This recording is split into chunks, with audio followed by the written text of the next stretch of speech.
So, yes, here I am once again, back in my yarn room, and on a very cloudy, kind of raining off and on day.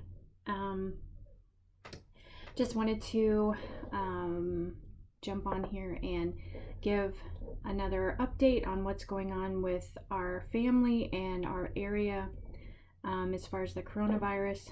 And then I do have two finished objects to share and a couple patterns that I'm kind of excited about. I'm not starting them as of yet, but I'm very excited. And I have my cup of coffee, hazelnut, which is my favorite. Haven't had it in a while. Hazelnut, it's my favorite.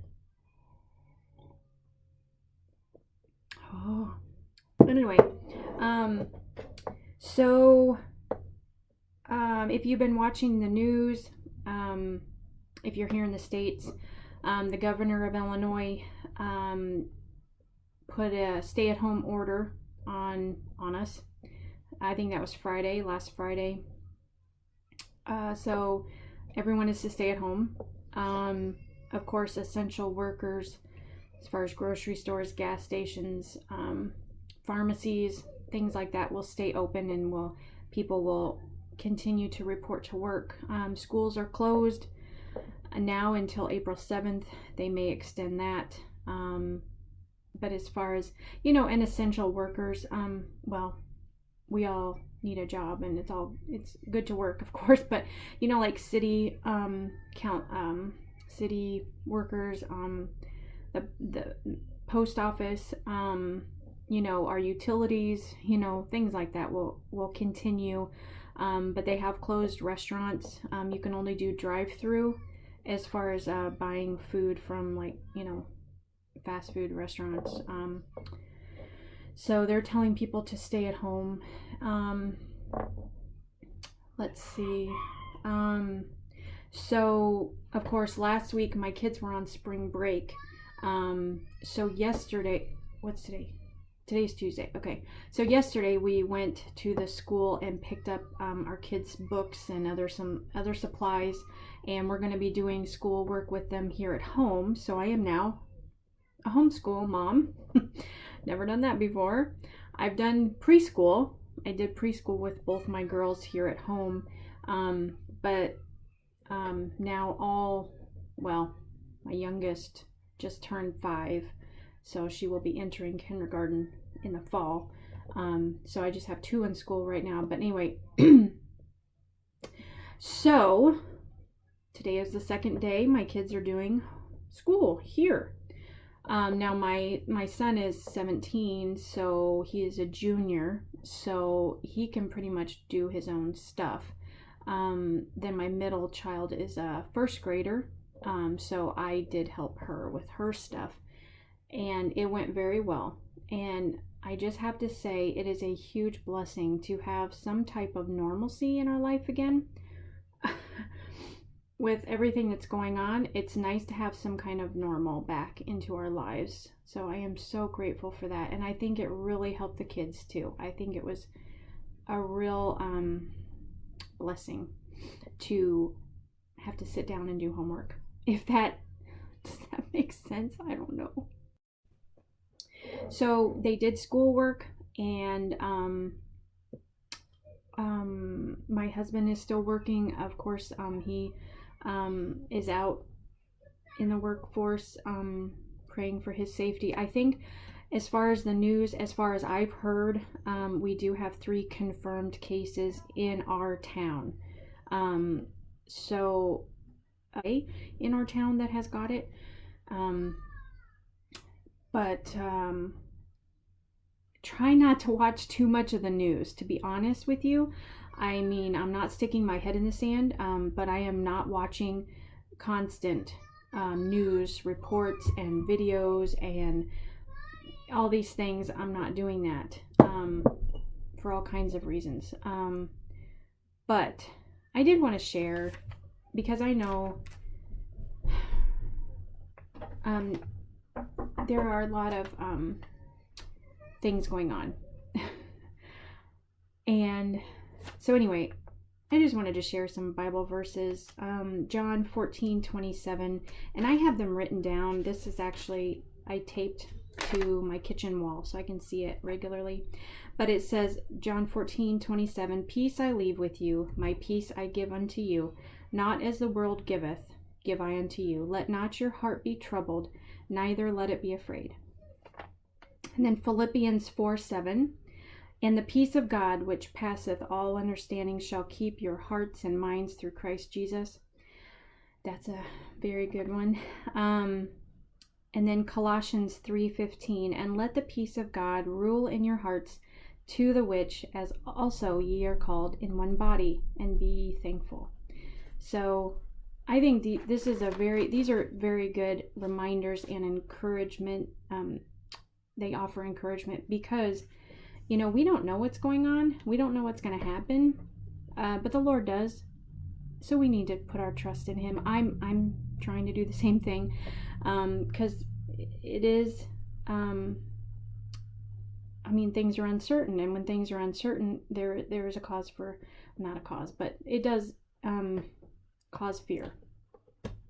And we don't want to live in fear, because that's not really living. That's it's damaging. It is damaging. It causes all kinds of problems.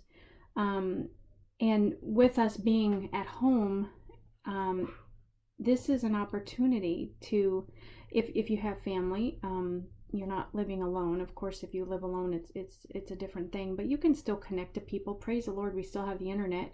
We can still communicate over the internet. You know, what would it be like if we couldn't do that? You know, I mean, we still have phones, but goodness, you know. So that's a huge blessing that we still have internet. We can get online and talk to people. We can watch videos that are encouraging. I just got done watching a praise and worship session from Ren Collective, and they did like a 30-minute where they talked a little bit, then they had worship time, they played music and sang worship songs, and then they had scripture reading, and then they had a prayer time, and it was just so encouraging. And they're trying to, you know, be an encouragement to others and lift others up in this time. And so I think that's a great thing. I think that is so needed and so inspiring. It's inspiring. So anyway, I you know, the Lord is in control, and trusting in Him, keeping our focus on Him is definitely what I've been trying to do. But also, you know, this time that we have here at home with our children, with our families, it can be a blessing. It is a blessing, because I feel, especially in this culture, in this day and age, everyone is so busy.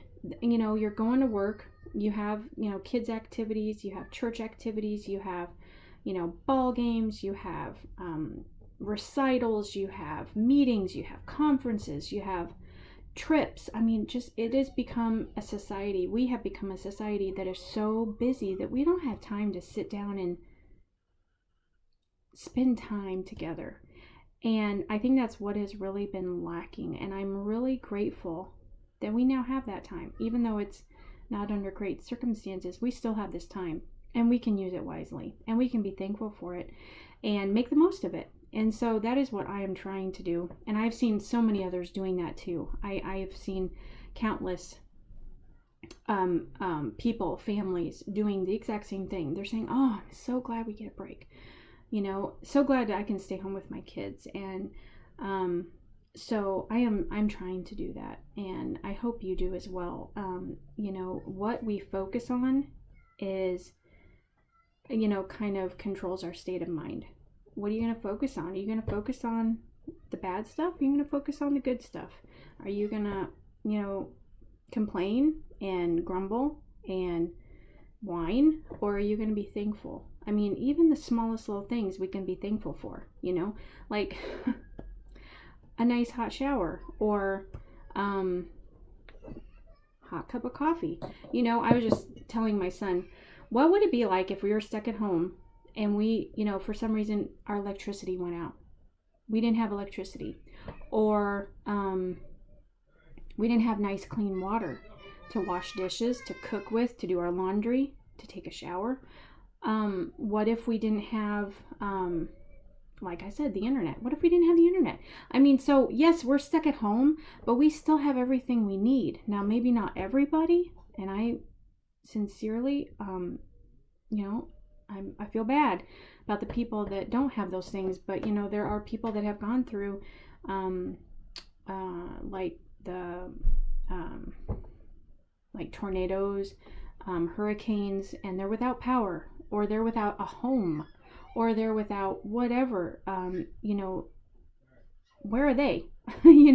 So what I'm trying to say is, we can find something to be grateful for. We all can. We are all still healthy.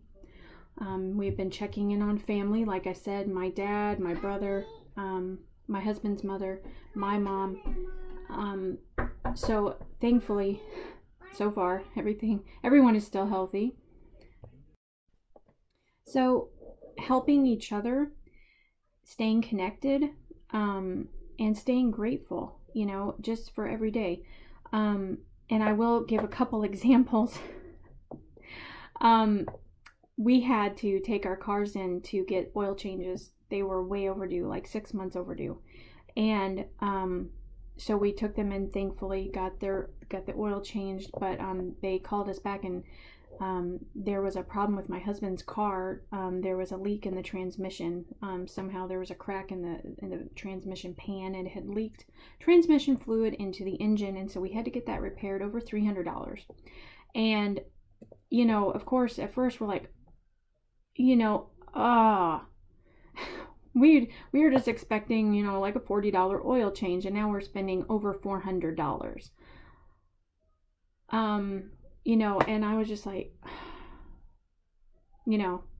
but then, after praying, I was like, well, I'm grateful, first of all, that they found that. And we didn't, my husband didn't get stuck somewhere and have to get his car towed. And I'm thankful that we had the money, although it will set us back. We had the money to get it fixed, so he can have a car to get to work. So I'm grateful for that. And grateful that it didn't do like permanent damage to his car, to where we're down a car, So now, granted, I'm not going anywhere right now because we're home, kind of stuck at home, but still, so those are things to be thankful for that came up. Then our washer started leaking water out from under it when I was doing laundry.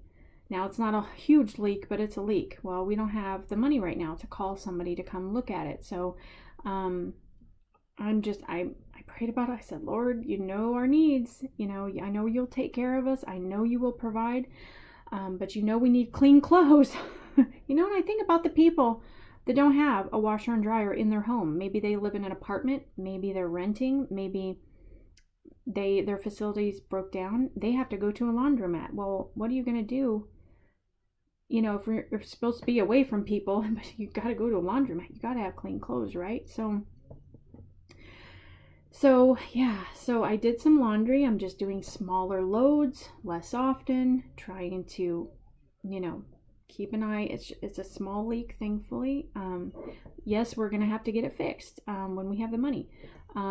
So it's just,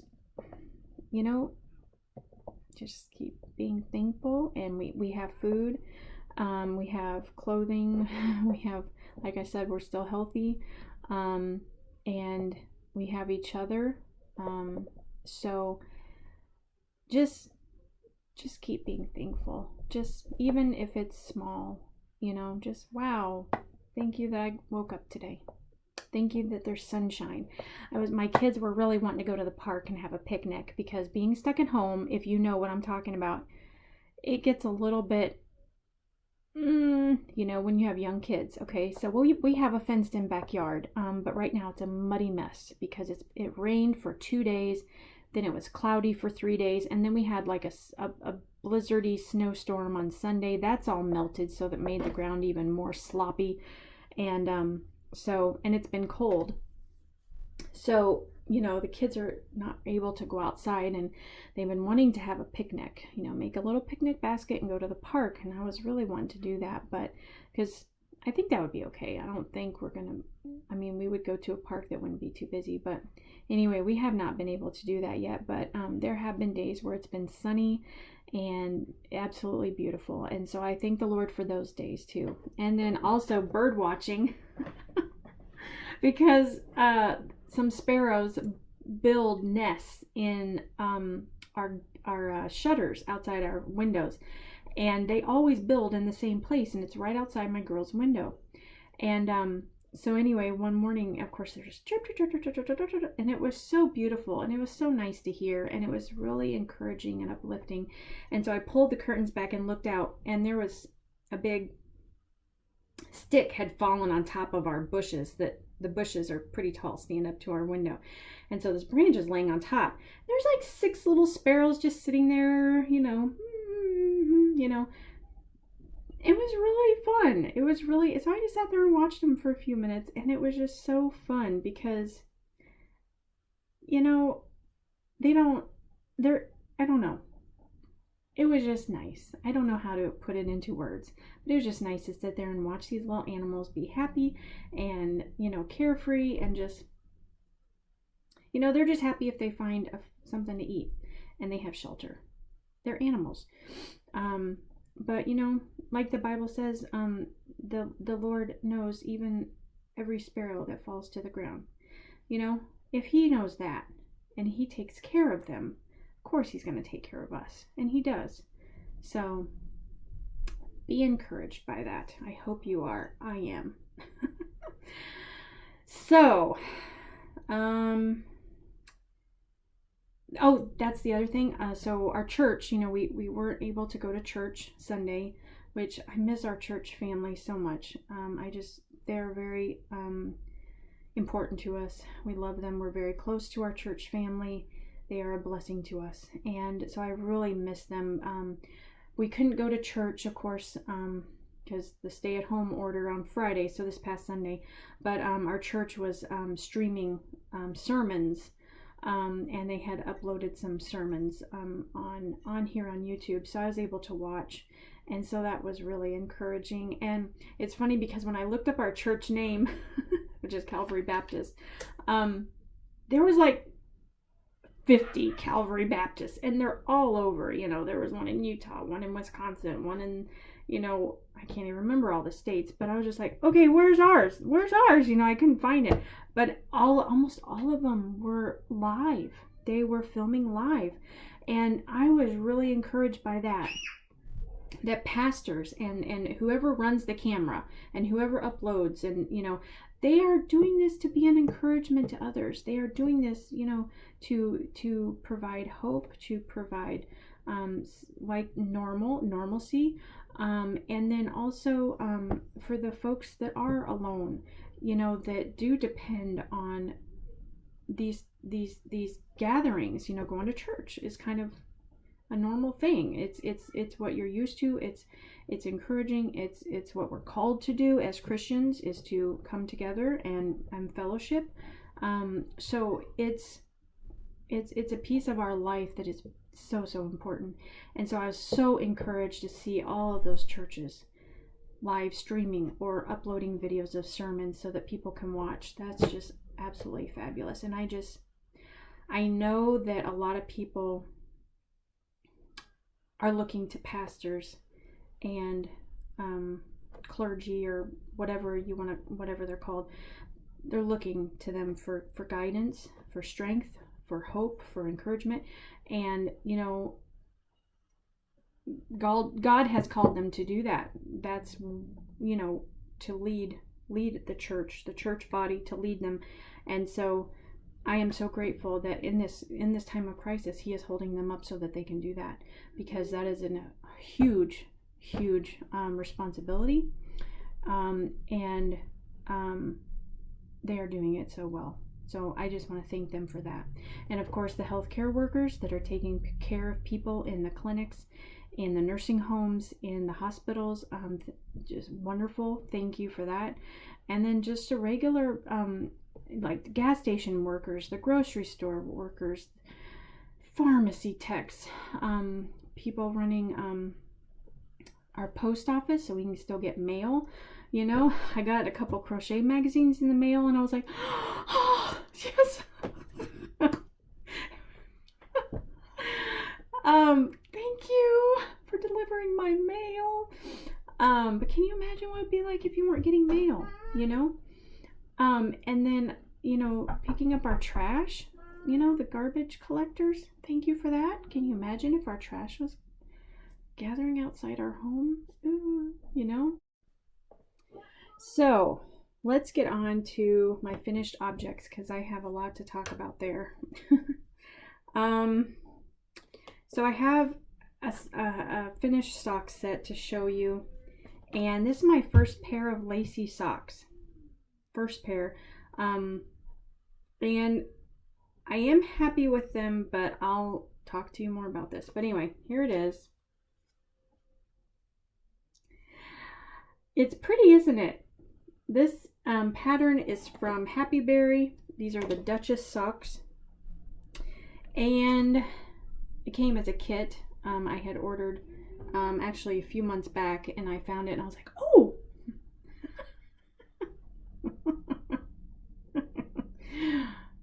Anyway, so my first pair of lacy socks. So I did this, and it's a DK weight yarn. I think you use a 4.5 hook. Yeah, no? Yes, no? Yes, yes, yes. Okay. So I really like it. It's a little bit big for my foot.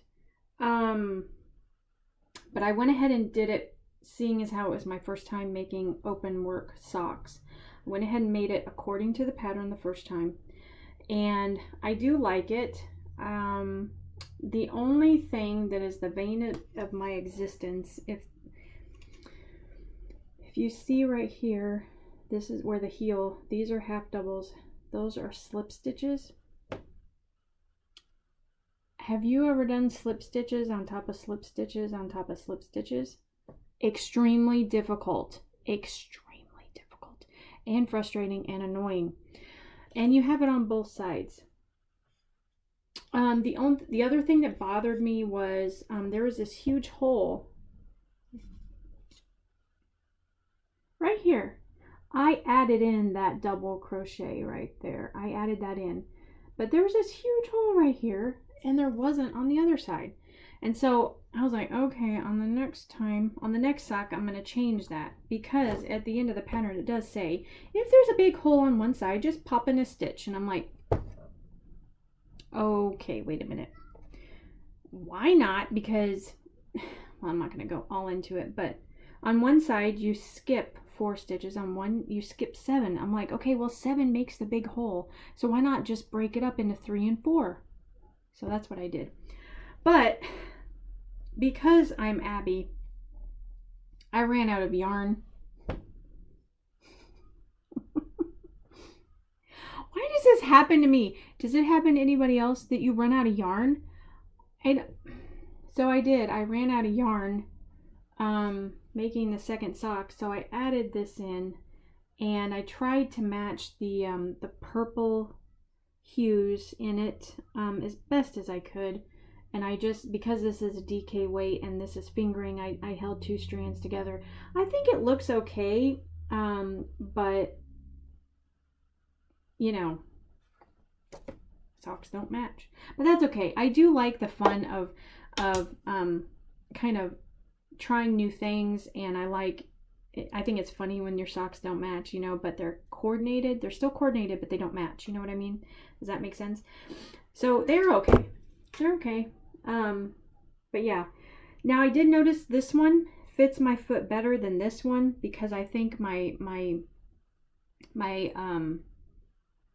is it tension or gauge was a little tighter on this one than this one, because I think I was going more slowly and carefully to make sure I got it right, where this one I knew what to do, and so I went a little faster. So I think my stitches were a little tighter. So this one actually fits my foot better than this one, because this is the second one.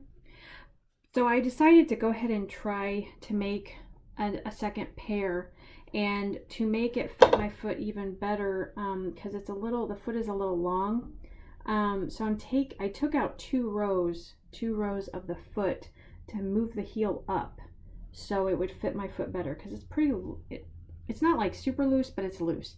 And I have not washed them yet, but I'm thinking when I wash them, maybe if I put them on a small, because this is a medium. If I put them on it's a medium. If I put them on a small sock blocker, maybe that will help it to kind of shrink maybe a little bit. I don't know, and it'll fit my foot better. So I started the second set, and instead of doing the slip stitches for the heel, I decided just to do rows of single crochet, and it made it a lot faster, a lot easier, but it also created this problem where the heel, I had to I'm still trying to work on it. As you can see, I'm still trying to fix it. I do like the design. It's very pretty design, and it's very quick and easy. I do like that, but having to figure out myself how to bring the heel up to the foot so it fits like a sock, you know. I'm kind of having to design it myself, because I do not want to do those slip stitches again. Oh my goodness. Even with the 4.5 hook, I'm just sitting there like, you know, my shoulders hurt, my neck hurt, and I was like, I'm not doing this for another pair. But the rest of the sock I absolutely love. The toe is easy, the foot is easy, the cuff is easy. I love the look of the heel, but it's those darn slip stitches. I did not want to do that again. So anyway, and the only other thing I can think of to make it a little bit easier, if maybe next time I did a row of slip stitches and then a row of single crochet and then a row of slip stitches and a row of single crochet, maybe that would help. But anyway, I'm gonna see. So once I finish that, once I figure it out, I will show you. Okay, so the other thing I want to tell you real quick, because I know I've been on here jabbering on a lot, but I got my Simply Crochet magazine in the mail. This is what I was like all about. Okay, yeah. So I was looking through here, flipping through here, and I love this magazine, but there's not like a whole lot of projects I find that I'm like, ooh, I've got to do that. You know what I mean? I do like looking through, but I just happened to see this. Socks! Now this looks kind of difficult. I'm like, I don't know. Here's another picture of them. Aren't those so cute? Now, I don't know if I would do all those different colors, and it looks like it's a single crochet and then maybe the front post double crochet. So that would take a lot of time, but that's one thing I want to try. But then I found an Afghan that I wanted to try, and I'm like super stoked about this. Can I say stoked? Anyway, I'm super excited if I can find it. Oh, and another thing, I had one of my subscribers, who is also a very good friend of mine, asked me if I was going to take part in Anya's from Ophelia Talks, if I was going to do her KAL she has coming up, which is in April. I think it's April 17th it will start. And yes, I am going to do her KAL. And I already have the yarn picked out of my stash. I'm trying to work for my stash. Anyway, oh, here it is. So yes, I will, just to let you know. Isn't that beautiful? And I already have the yarn picked out for this too. In fact, I'll show you. I got these, the vintage collection from Hirschner's, the 2-ply Afghan yarn, and I'm going to use these to make that. They're all different colors. Sorry, they're behind me. There's this. What color is that?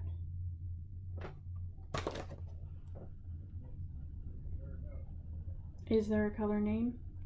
Ah! Romance. Oh, this is, isn't that pretty? Victorian Lilac. I've never looked at these. Vintage. This is vintage. Bring the box over here so you guys aren't sitting me. Turn around, turn around. All right. This is Marble Gray.